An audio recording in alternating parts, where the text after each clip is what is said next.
और आप देखते हैं ज्यादातर जो आत्मिक स्टार्स हैं, जो आत्मा में स्टार लोग हैं, वो पाप में गिर जाते हैं, और जो लोग नहीं गिरते वो आगे बढ़ जाते हैं। और गिरने के बाद जब बेइज्जती आती, जब मुसीबतें आती, जब मुश्किलें आती, उनको मालूम होता है कि यह शैतान की योजना थी, इसलिए उसने मुझे गिराया। क्योंकि शैतान उन लोगों को गिराने का ज्यादा इच्छुक है जिनकी लाइफ में परमेश्वर की कोई योजना है। हालेलुया। आपको कभी हैरानी नहीं होती क्यों हर टाइम वो आपको बोलता है चल सिगरेट पिए, चलो चलो सूटा, ओ सिगरेट पी रहा, ओ तेरी तो देख लिया, दिल कर रहा है। कितने मेरी बात को समझ रहे हैं? क्यों ऐसा क्यों? या वे विचार करने के लिए, या पैसे की, ये इस चीज की क्यों? उसे मालूम है, वो रोशनी देख चुका है, उसे मालूम है आप कौन है, उसे मालूम है आपकी लाइफ से क्या होगा। इसीलिए बाइबल कहती है जब राजा ने देखा इजराइलियों को तो वो डर गया।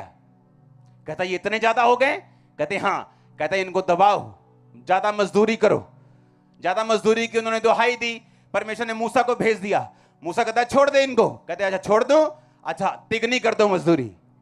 शैतान जैसे उनके ऊपर लाइट को देखता है, उनको दबाने की कोशिश करता है। लेकिन बाइबल कहती जैसे जैसे शैतान इजराइलियों को दबाता गया वो और बढ़ते गए। आपको मालूम होगा कि क्यों शैतान आपके पीछे पड़ा है, वो क्यों आपको गिराना चाहते हैं। वो चाहे पाप के जरिए हो, डराने के जरिए हो, धमकियों के जरिए हो, क्योंकि वो रोशनी देख चुके हैं। वो ये चाहता है कि आप रिजेक्टेड रहें। वो ये चाहता है कि उस सामरी औरत की तरह आपका घर कभी सेट ना हो। वो चाहता है आपका फाइनेंस कभी सेट ना हो।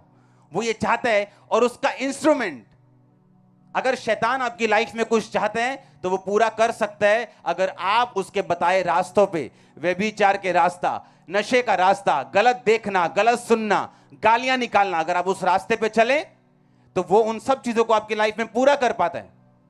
लेकिन यीशु मसीह ने उस औरत को देख लिया कि तू एक आत्मा में स्टार है, तू एक हीरोइन है परमेश्वर की, लेकिन पाप ने तुझे गिराया हुआ। पाप की वजह से तेरा फैमिली कभी सेट नहीं हुई, पाप की वजह से तुझे इज्जत नहीं मिली, पाप की वजह से तू अभी भी अकेली और दोपहर को पानी भरने के लिए आ रही। यीशु मसीह ने कहा तुम मुझसे मांग, मैं तुझे जीवन का जल दूंगा। तुम मुझसे मांग, मैं तुम्हें सोता बना दूंगा। अब तो सिर्फ तेरी प्यास ही नहीं बुझेगी, बल्कि तू दूसरों की प्यास भी बुझाया करेगी और पवित्रताई में चला करेगी। हालेलुया। अब आपको देखना है कि आपने परमेश्वर की मर्जी को पूरा करना है कि आपने शैतान की मर्जी को पूरा करना है। क्योंकि वो देख चुका है, उसको पता है कि इस व्यक्ति के ऊपर रोशनी है। वो उसको बीमारी के जरिए, किसी भी चीज के जरिए वो कोशिश करता है गिराने की। लेकिन अगर आप अड़े रहेंगे, अगर आप खड़े रहेंगे, चाहे आपका बीच में विश्वास कम भी क्यों ना हो जाए, अगर आपने प्रार्थना नहीं छोड़ी, संगति नहीं छोड़ी, यीशु मसीह के नाम में आप लोगों को बचाने वाले होंगे।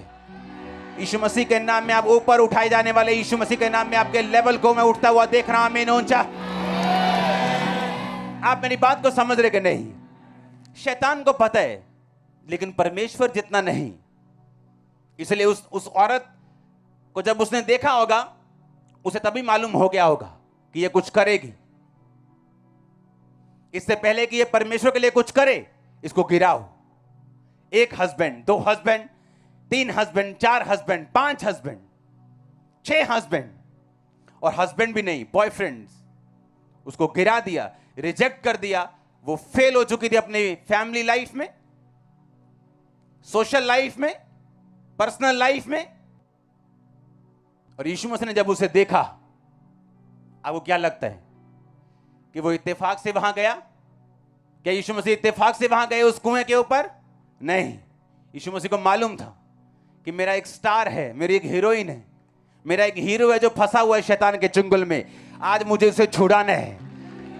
आज इस चर्च में हीरो और हीरोइंस बैठे हैं यीशु मसीह के नाम, और वो यीशु मसीह के नाम में आपको छुड़ाने के लिए यहां पे मौजूद है। मैंने कहा यीशु मसीह के नाम में अगर मैं खुदा का दास हूं तो हर पाप की ताकत आपकी लाइफ से टूट जाए। आज यीशु मसीह के नाम से उसका आत्मा को उठाए और छुड़ाए। यीशु मसीह के नाम में आप उठाए जाएं, छुड़ाए जाएं। आमीन। ऊंचा तो ये आशीष आपकी चर्च। हालेलुया।